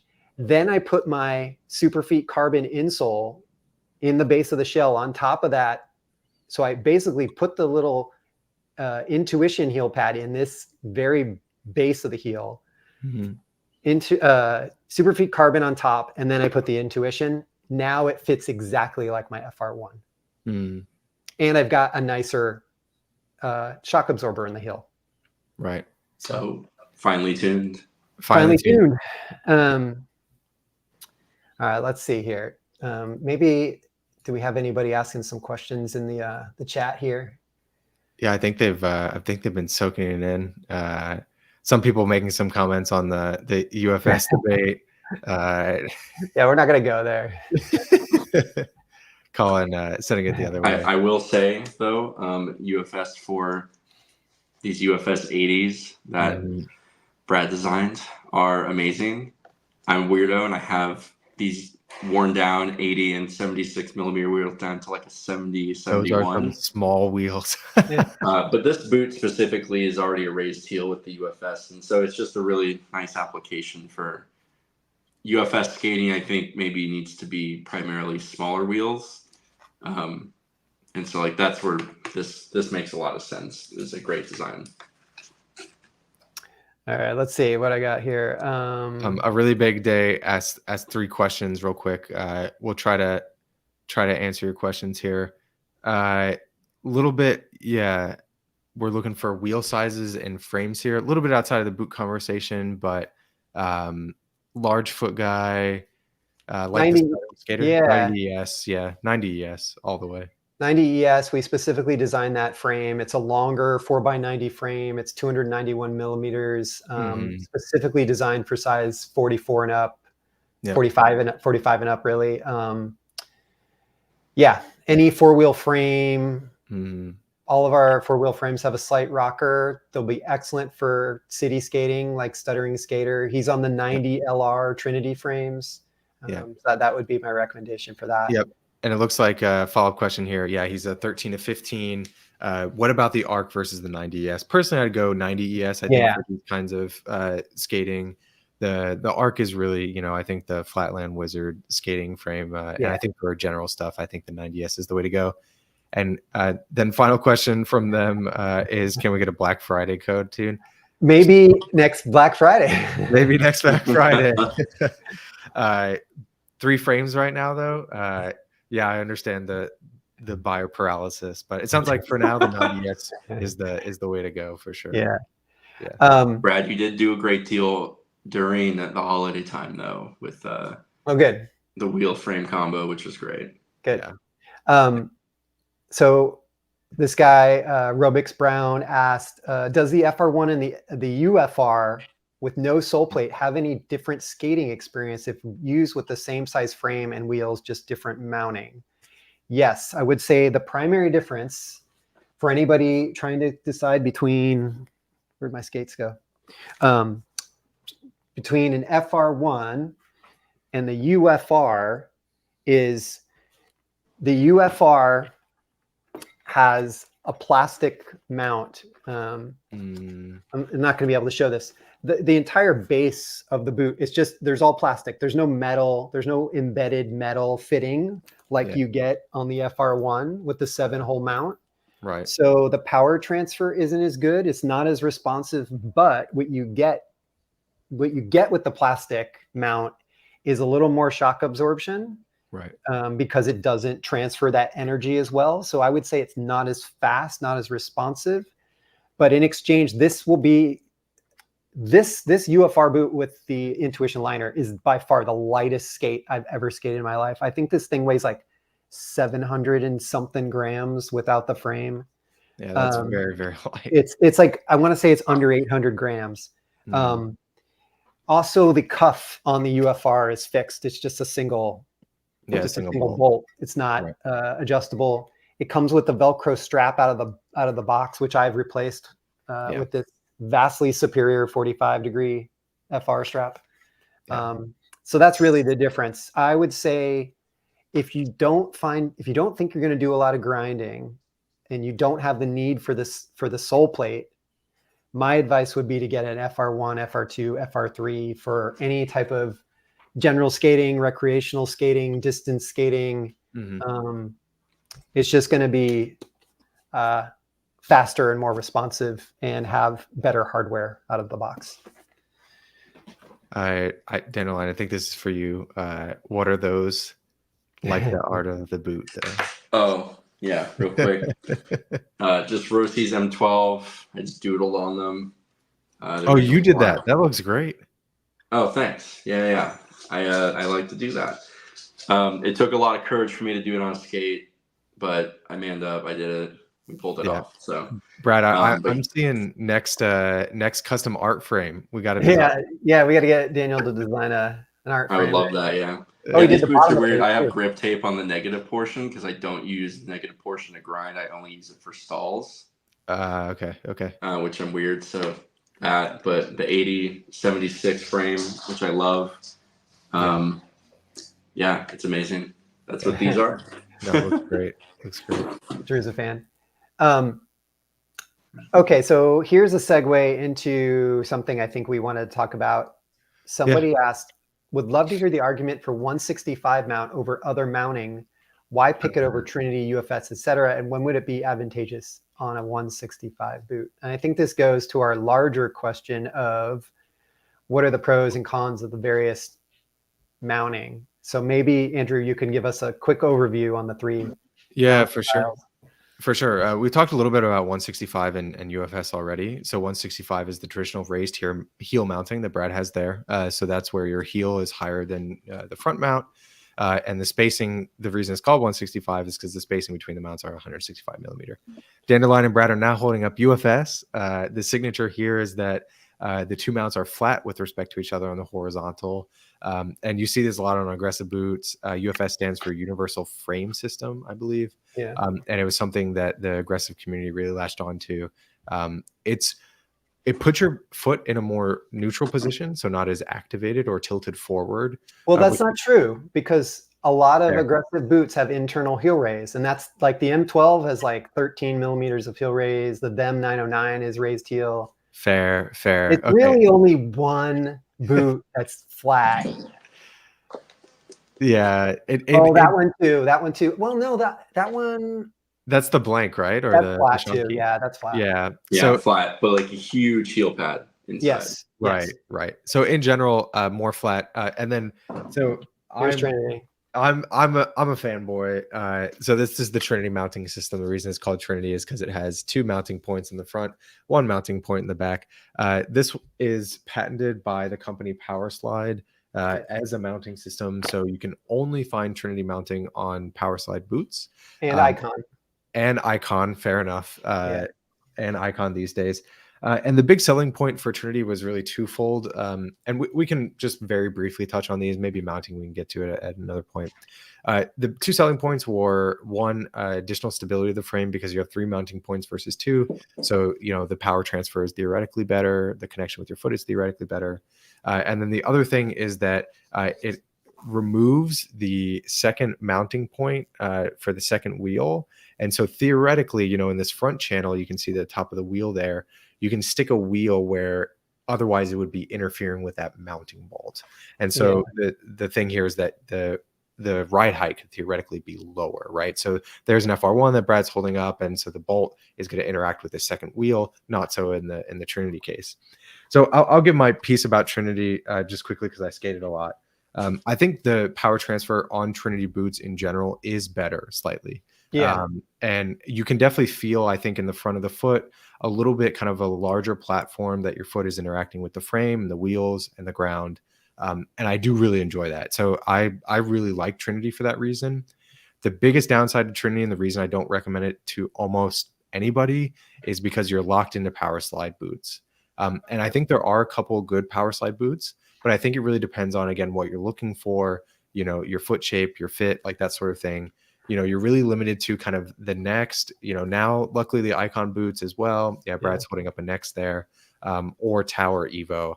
And you're really locked into those. And in terms of frame options, you really don't have too much either. You really have PowerSlide and the Endless lineup. There's a couple other brands making some Trinity frames. Okay, maybe a couple other brands. We won't name any other ones here. I'm the one bugging Brad about Trinity frames all the time. So really excited we got the ARC frames finally, which will be coming out very soon. So keep an eye. I think we're getting them in like a week or two, maybe. They're on a plane somewhere. Yeah, but that's my spiel about Trinity, Brad. Anything? I'll add something. So I know I'm going to get an earful from Ari, the stuttering skater, if I don't say that. I know he really likes this boot a lot. And I think when you stick an Intuition liner in this boot, it's a very capable platform. I mean, it's got a very, I'd call it an aggressive boot inspired. It's very urban-y, right? It kind of looks like, I don't know, what would you say? It looks like work boot, sneaker, something like that.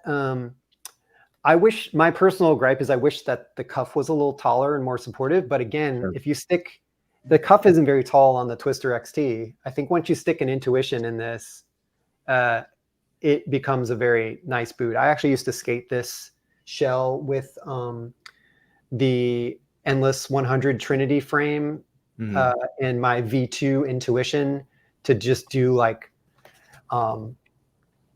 just go out for some exercise after work. When I used to live in downtown San Jose, I would just like blast down the one-way streets. And it was like the power transfer was really phenomenal. And there's Yeah. like a lot of 4-foot stability because of you're Mhm. basically, you have those 2 mounting points. So there's no, the frame isn't kind of And like right on the any ball of of this. your feet too, where those mounted. Yeah. Yeah. It's interesting like how that then must They put it play. exactly on the ball of your foot. Yeah. Yeah. Yeah. So, yeah, I don't want to crap on training. I think, okay, so this brings us to an interesting question. Mhm. What do each of these formats excel at? And I have some thoughts about these, having Okay. designed frames for all of them.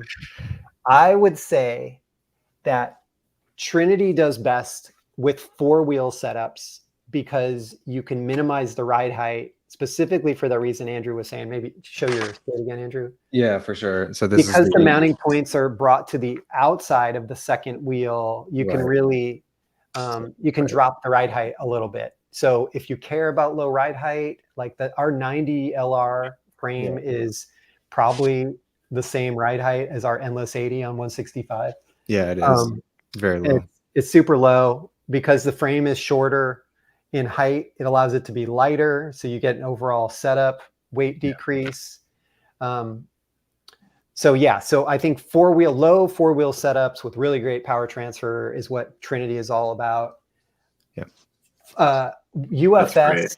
Interesting. UFS is really best for 4-wheel setups where the wheel sizes are all the same. It allows you to be to have a height optimized 4-wheel setup, and I think it works best when you are, for most UFS boots, since they're mainly tailored for aggressive skating, the cuffs tend to not be very supportive. So I think in general, there's always going to be exceptions, but just generalizing, UFS boots do well with 90 millimeters and below, probably more like 80 millimeters and below for most UFS boots. Would you agree, Daniel? Yeah, I would. I would definitely, just especially because of the cuff.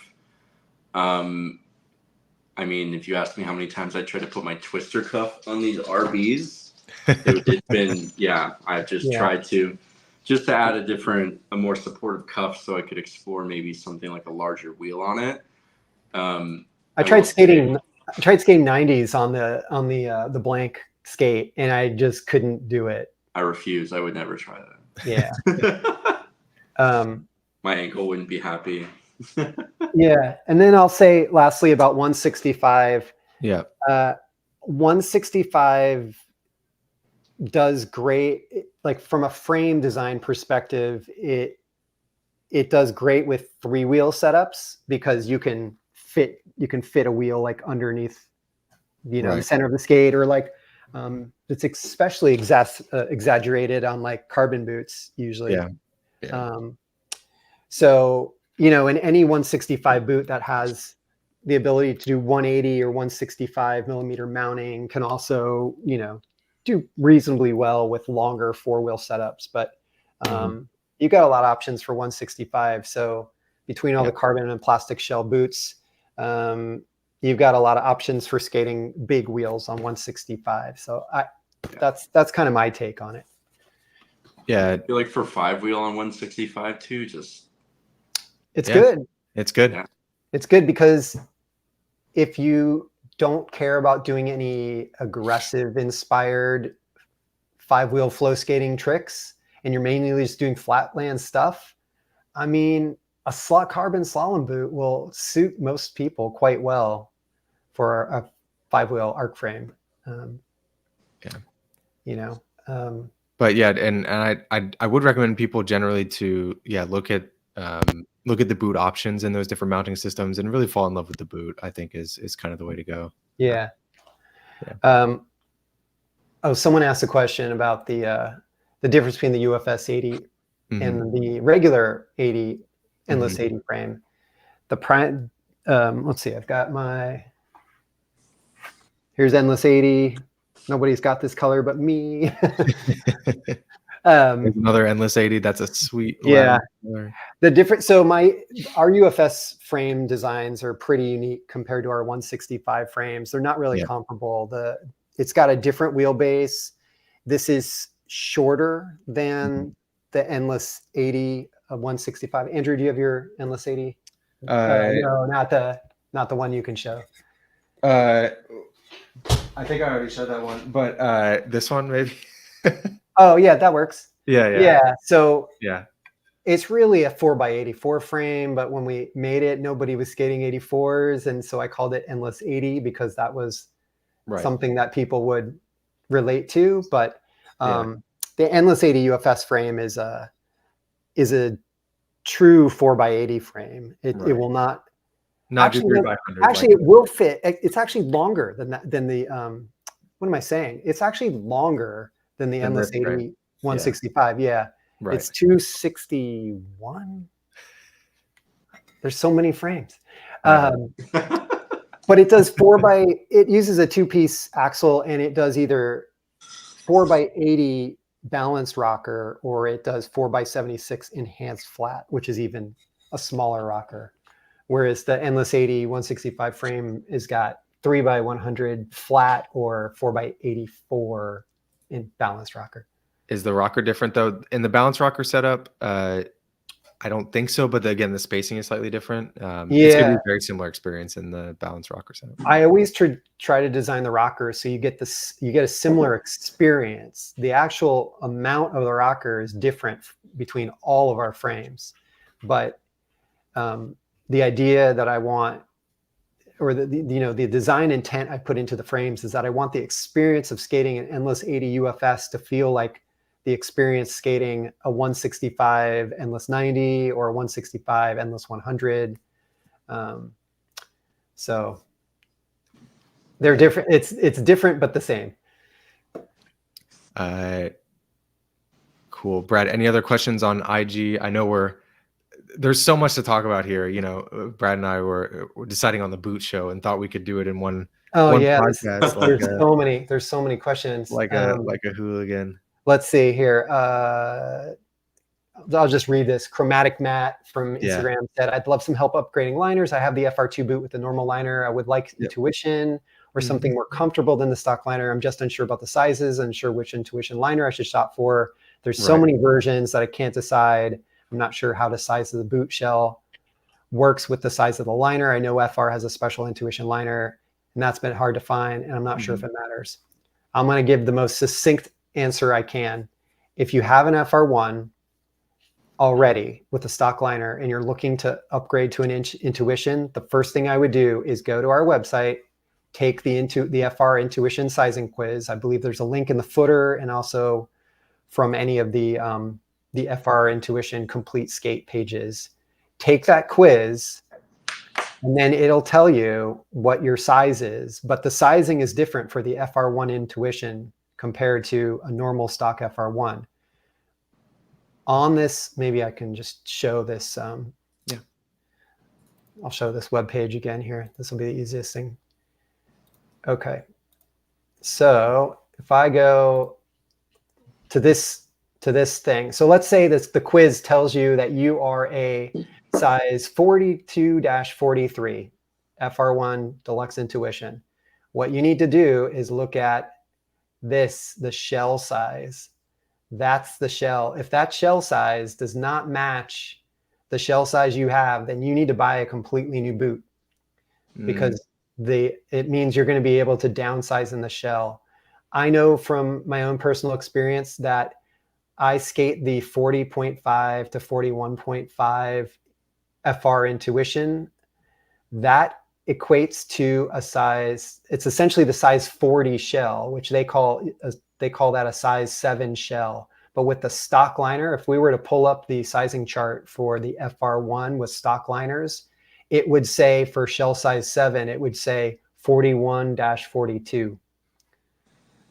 So the first thing to do, just to kind of reiterate, is to figure out what size you would be in terms of the shell. And if that shell is not what you have, then you need to buy a new skate. But if it is the same shell, like let's say you're one of these people that maybe you're at the end of the size range, you're at the top end of the size range, and you're looking for more of a performance fit, then you might be able to just stick a liner in it. I would say the V2, the Intuition V2 is going to be the most like the FR Intuition, and you'll have some. You can see I've got the black wrap on this skate, and then on my other skate, I've got the yellow one. The yellow one is higher volume, meaning, so here I was in the same position. This is a size 42 shell size 8, and I ended up really needing the next size down. So in order to make this fit in the cuff, I used the thicker volume wrap. However, when I skate my size 7 shell, or what's essentially the size 40 in a normal stock FR1, I use the black wrap. The premium, the Intuition Premium would be your other option. It will fit like this, but have a much thicker tongue. So I would say if you're doing tricks where you want leverage, like you want to do a bunch of toe presses or something like that, or you just like feeling really locked in your cuff, the Premium is the way to go, because that tongue just gives you a lot of leverage. However, if you're just going to do more recreational skating or distance skating, I would say the V2 is the one to stick in the FR1, because let's see if I can show this. This tongue is thinner. There, that's huge. Noticeably different. Much thinner. So you'll be able to flex forward more in the V2, which will give you a more natural stride. I actually struggled when I got the Premium, and it took a long time to break it in, because as I was pushing forward in the boot, trying to lean forward, the whole skate was tipping, as opposed to me just like articulating at my ankle. Right.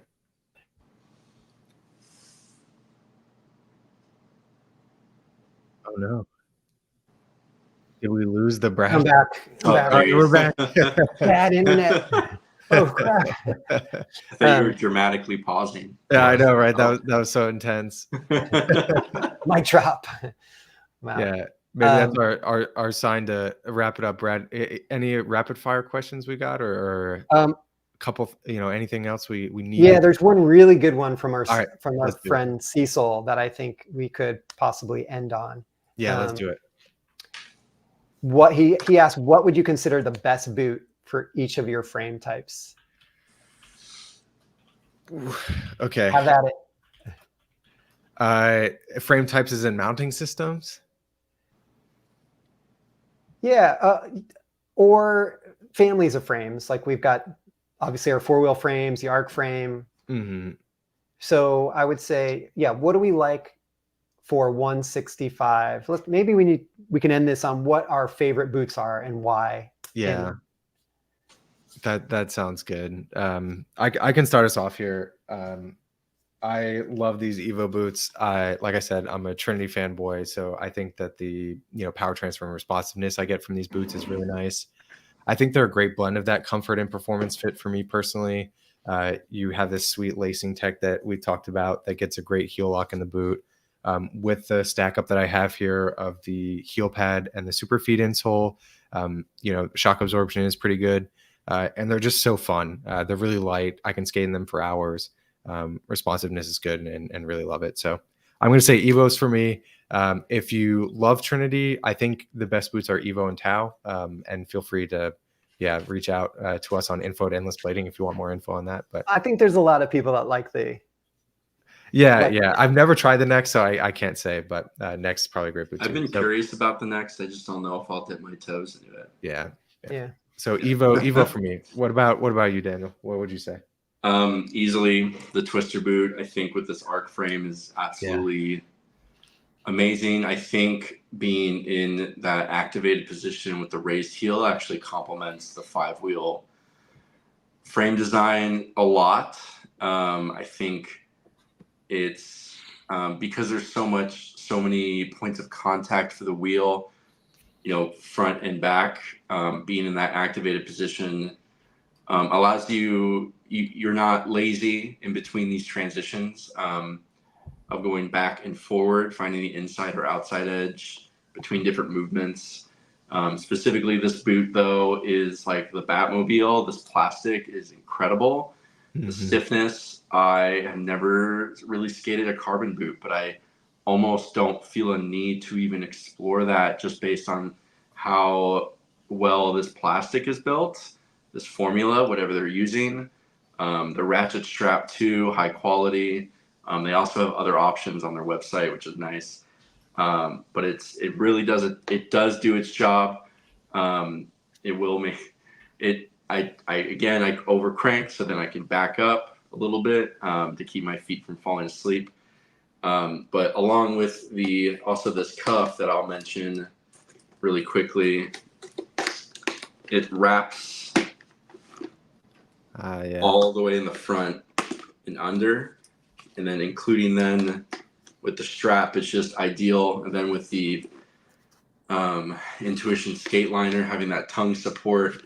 And on the fifth wheel, finding that toe press is easy. It's just a tilt of the skate rather than having to flex and then find that.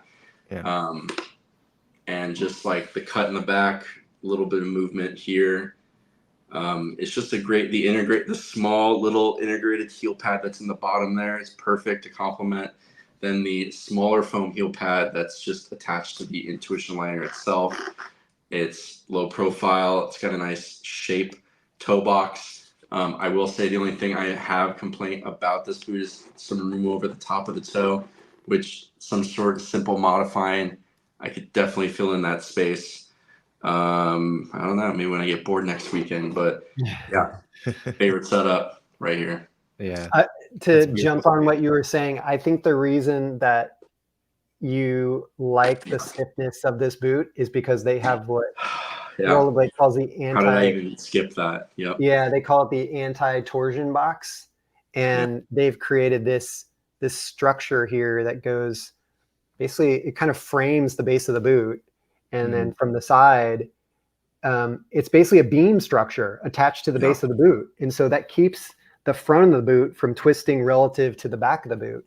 And like when you skate an FR1, I think, oh, this is a really stiff boot, but it doesn't have a torsion box. So you're just relying on this shape of this plastic here. I can twist this in my hand. I can twist the back relative to the front in my hand. And so the frame is the only thing resisting that movement. So this boot, outside of this, to me, is the closest to the Trinity experience as any I've ever gotten on a 165 boot, especially a plastic one. I wish that some other brand would put this type of structure on the base of their plastic boot, because this is everything right here. It's like, please rip this off. Like, I don't know if Rollerblade's patented. If they had, they were smart. But that design keeps this so rigid. And I just and then the embedded aluminum plates mounting. They botched it though, because they didn't cap these holes. So all you get is 165. You can't do 195, or that was a missed opportunity. I've wondered about threading them, but that's they don't. No idea if that would even be a success. Yeah. The gauge on that. In my experience, they didn't. On mine, at least, they didn't stick to the 165 spacing very accurately. So, but anyway, that structure, this boot is so solid at the base. It's heavier than an FR1, but I think it feels more solid. Like my foot feels well planted, and like I think your body notices these things, right? Because like all your muscles are making these subtle corrections, like every time you push off or pushing through a stride, or you're jumping or something like that. And when you have like a really solid platform, and like I feel this on Trinity too, like you just execute with more confidence. And so so you're gonna have to say the XT today, Brad. It's so, yeah, right. Okay, So for me, I love this boot and I love this boot. I probably skate this boot the most because Yeah, it's a little lighter than this one.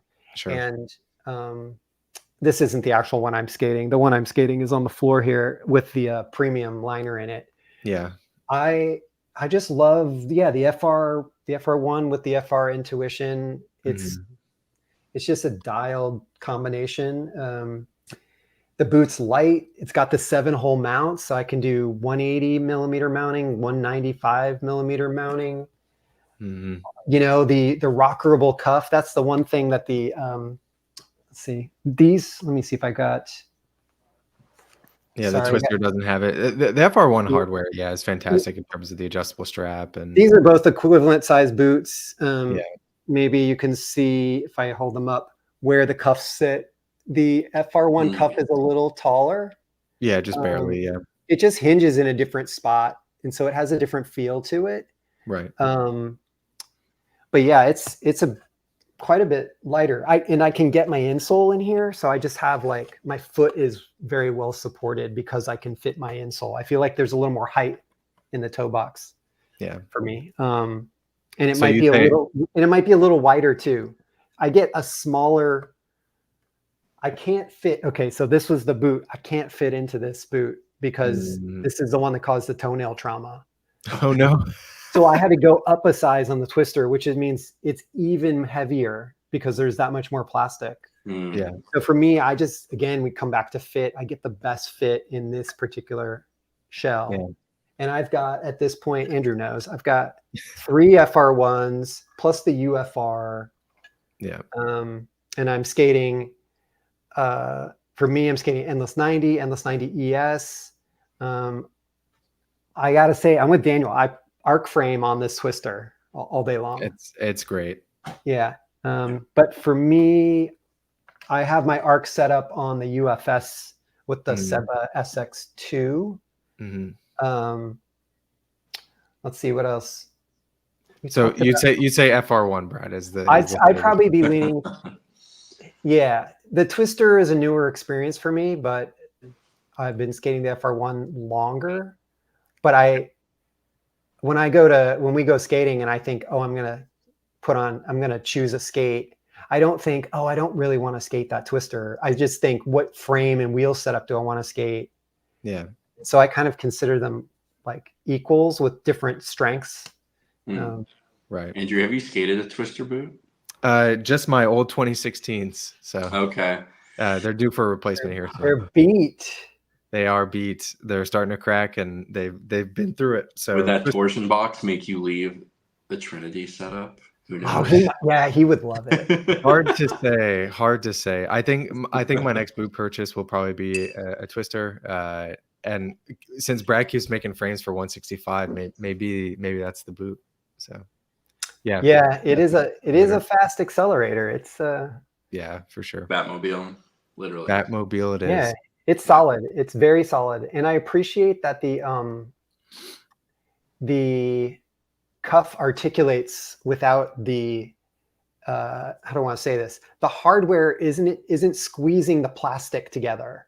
The hardware is designed such that the hardware locks together and then the cuff can articulate.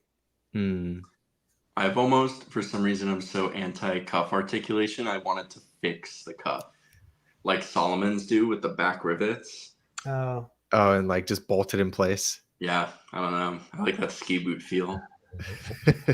Let's see. What else was I going to say? I've talked about my stack up inside of the boot. I'll just say, and I've talked about my tips for improving the UFR and get rid of the internal foam pad, get rid of the Velcro strap, unless you're doing a bunch of grinds and you're going to whack you're going to whack stuff. And you want more flex, but yeah, if you want your heel locked in, I think the ratchet strap. But as for what frames I think are best on, I'll say this: the Endless 80, Endless 90, Endless 90 ES, Endless 100, they were all designed around the FR1, around this boot specifically, and my other FR1, which is a size down from this downstairs. So like Yeah. all those pictures you see of like the black FR1 on the Instagram page and the website with the Yeah. silver liner, like that's what I designed all the frames for specifically. Actually, this is my original Intuition liner. I put it in the UFR and then took the liner that came in the UFR, which is similar to the one that Andrew has. Yeah. I upgraded it because this was the first version of the FR Intuition was a little thinner around the forefoot. And so I end up feeling the hardware a little more on this liner than I do on the other one. Mm. Yeah, but all the endless frames are great. Having skated almost all of them, I think almost all of them myself. Just depends on what type of skating you want to do. They all go great with all the different boots, but yeah. Yeah. Let's see what else. Is there anything else that we haven't? There was a couple other questions. Okay. But yeah, Ari, the stuttering skater, asked if you had had to build and design a frame centered around one boot. Which would it be? I think I just answered that question. You've already done it. It's the FR1. It's like the origin story of the Yeah, but I'm always excited to see new boots come on the market, and we love trying new stuff. So absolutely, if somebody crosses a Twister XT and a FR1, I think I will be in heaven. Let's see. I think we talked about everything. The different mounting setups, the mods. Is anybody in the chat? Oh, hey, Bruno. Yeah, she's a fan of the Twister XT with the Intuition Premium. For sure. They are a good combo. Let's see. Somebody said in the Instagram chat, I don't know if I missed this, but what's the main difference between the ARC and the ARC CS in terms of usage? We're going to do a whole episode in the future on the ARC CS frame. So we will cover that in detail, but I would say the ARC CS is specifically designed for people with smaller feet, definitely for size 40 and below, and for people that are looking for a more swivelly, dancey experience. So as a fellow swivelly dancer experience, I love these ARC CS. There you go. Some ARC CS frames. So they're great. Are those blue? They're blue wheels-ish. Those are prototypes of our cloud wheels that are kind of that like milky white color. Yeah, this is from some wheel testing days. Yeah. Oh, yeah. Nice. Let's see if there's any other questions. Swivels indeed, Colin. That's right. We love swivels.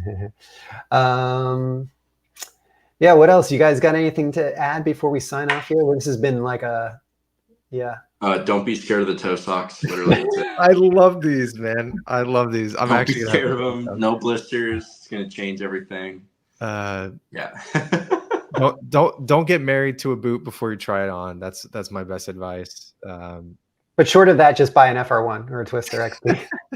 If you buy an FR1, you can definitely make it work. That's for sure what we've learned. If you're trying to get married to a boot right away, integrated liner, right? Yeah, that's right. We really want to commit integrated liner. And Trinity is great. So that's my takeaway. Yeah, I don't have any. I think we covered a lot. We cover a lot. Hopefully our thoughts were somewhat organized. I'm not so sure they were, but Alejandro seems pleased with our performance here. So thanks, Alejandro. Thank you, Alejandro. And thanks to Daniel for being here. It's so great to have you on. Thank you guys. I love to just talk about the fitment and the fitment of skates, of boots. I consider them our prosthetic, so it's an extension of the body. It's by definition not one, but does not replace anything. But I think adding the wheel is like the peak of analog technology meets then the human body is a rollerblade. It's hyper futuristic.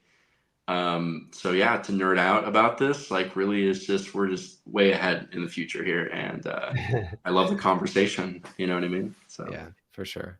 Yeah, good. I think we'll have to do more of this. What I'd like to do is bring on other